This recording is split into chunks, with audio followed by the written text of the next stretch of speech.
Good evening. The time is now 7 p.m. I'd like to call this Board of Selectmen meeting for August 8th, 2024 to order. If you wouldn't mind, please rising up for the Pledge of Allegiance. I pledge allegiance to the flag of the United States of America and to the republic for which it stands, one nation, under God, indivisible, with liberty and justice for all. Thank you. And a roll call. Mark Gagnon. Kevin Cunningham. Maggie Maury. Item C is to approve the meeting minutes from the Board of Selectmen meeting from 7/22/24. Make a motion to approve the meeting minutes for 7/22/24. I'll second it.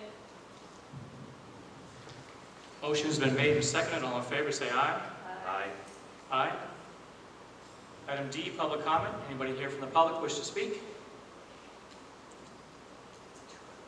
Hearing none, there is no old business. We'll go into item F for new business.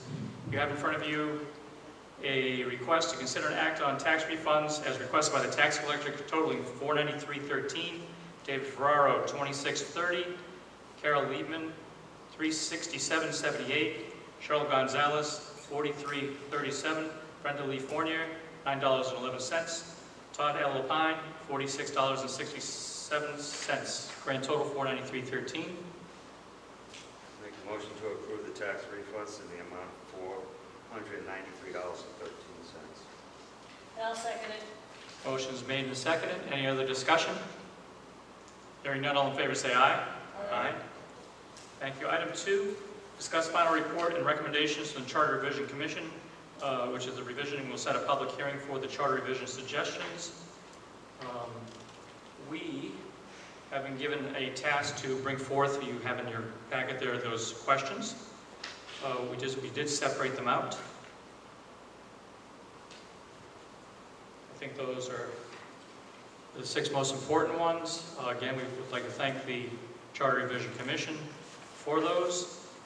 We need to do the next step, which is to set a date.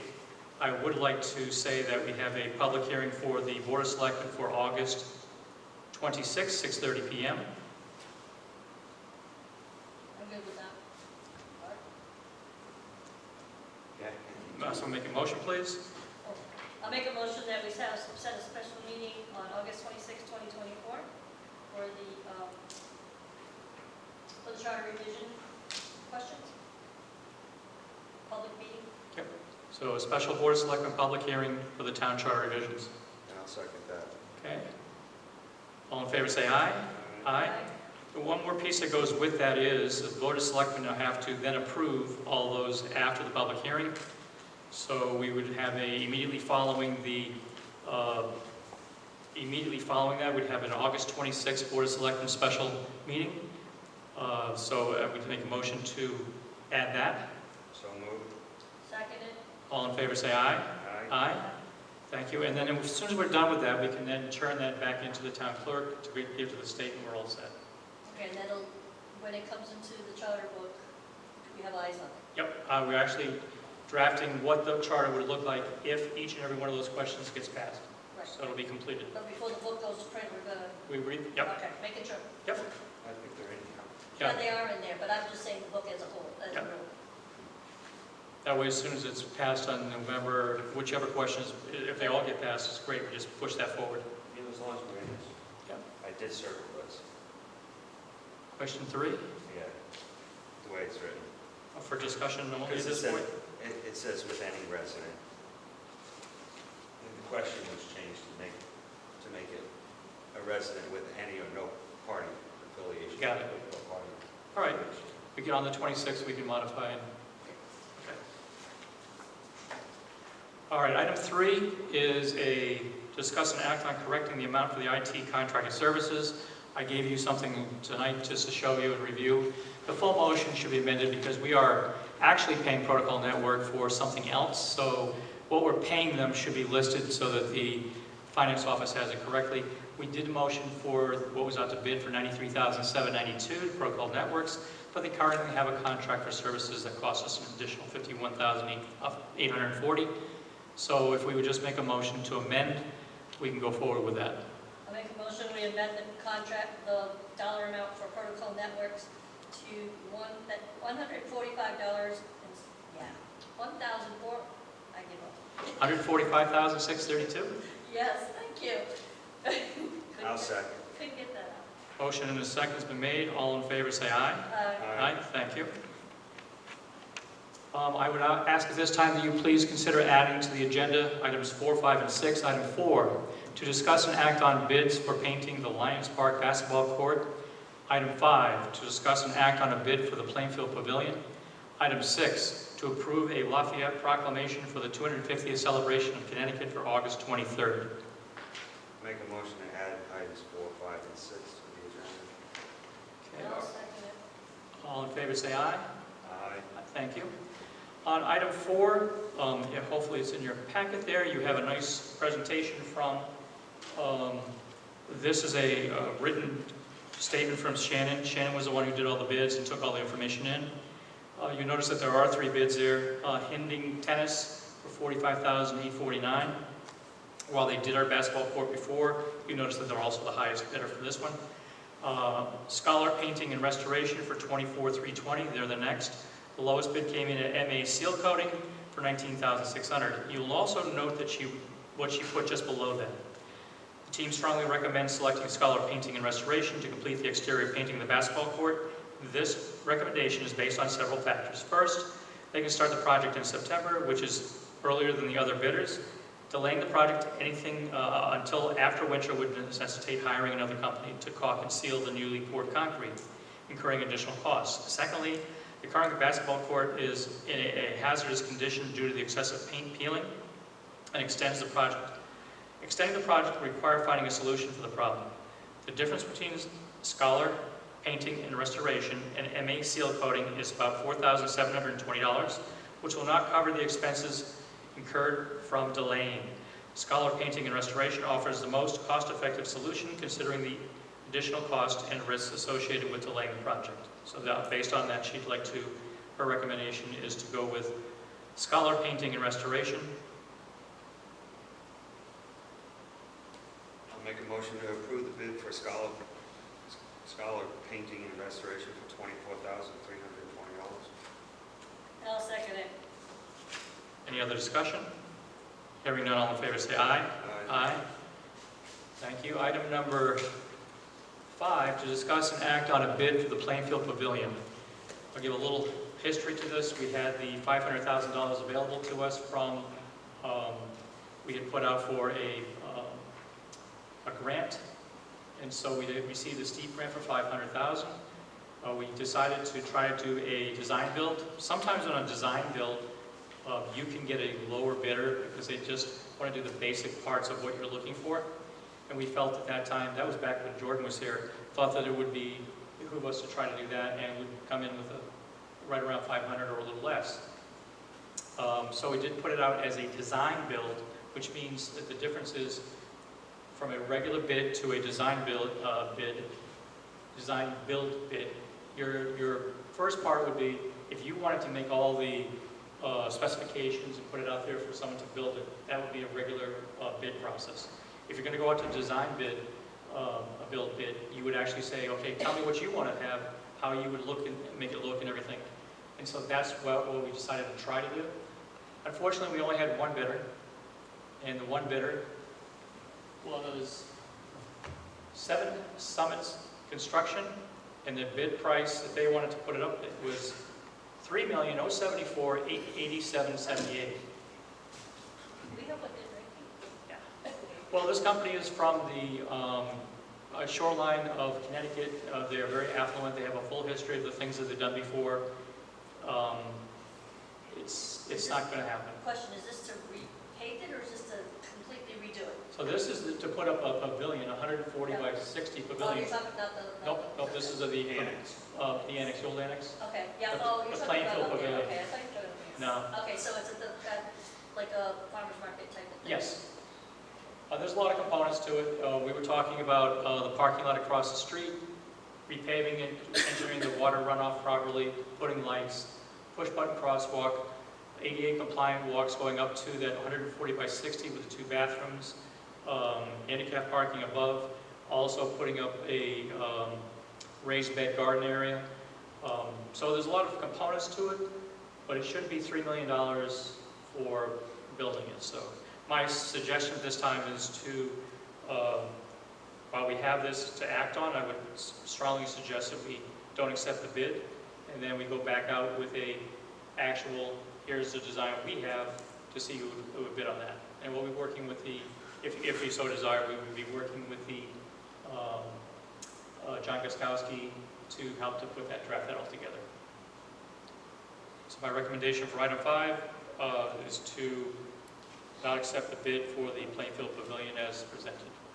Make a motion that we don't accept the bid for the Plainfield Pavilion as accepted. And I'll second. Okay, motion's been made in a second. All in favor say aye. Aye. Aye.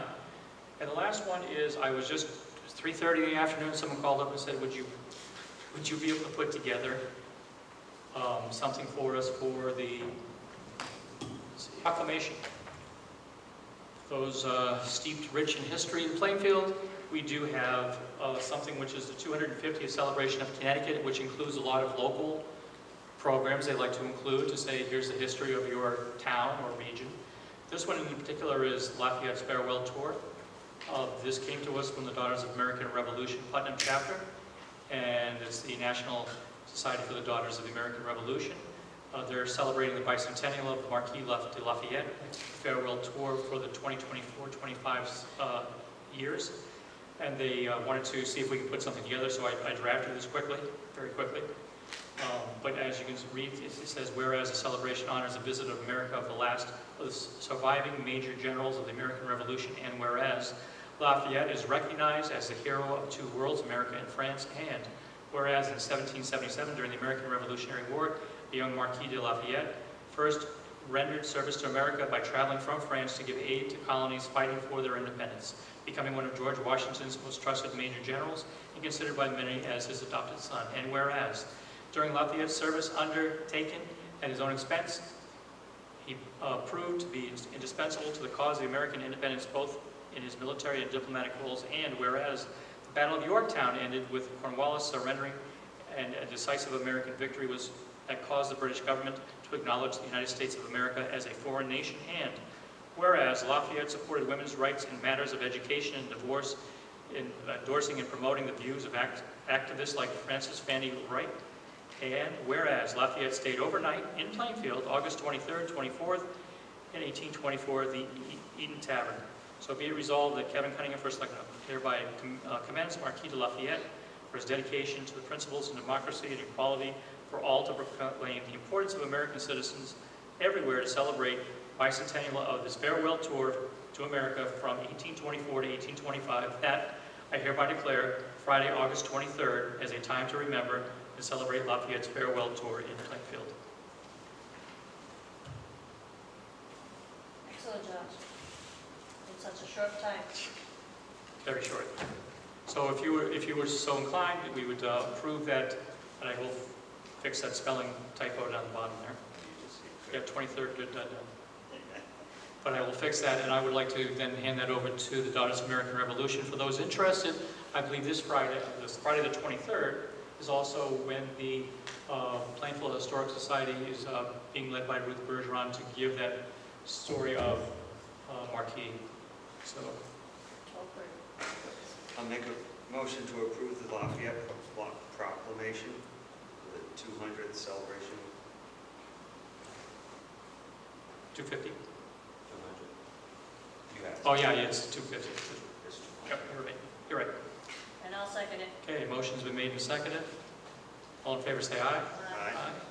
Aye. There's one more item in your packet, and it's for informational purposes. There says other, receive a list of current openings on appointed boards and commissions. I'm trying to keep a list so that you have an idea, so if you wanted to ask if there's anybody that's looking for different positions. And some of this has changed. I think I would like to have a quick meeting the next time the Housing Authority gets together to see if they can change the rules of the fifth member. That member is you're going to have a hard time. We've talked about changing that. Yeah. So that might be a good thing to do, because it's tough to find a person who's living there at all time as a resident to be your fifth member. Conservation, we're slowly starting to pull people back into conservation. How many, so these are all the vacancies of conservation? How many members do For the Conservation Committee? I do not remember off the top. That's a lot of vacancies. It's a 7-member.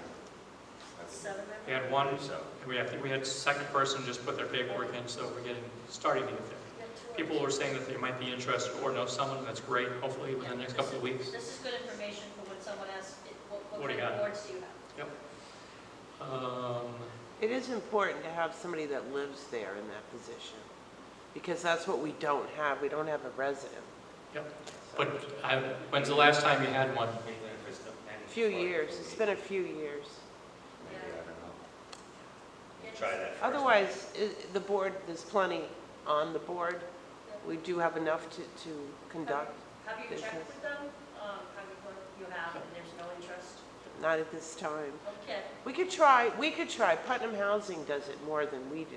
I So, know, that's what I was thinking. so that, we should probably make more of an effort to let people know there. Maybe put up a poster in the laundry room.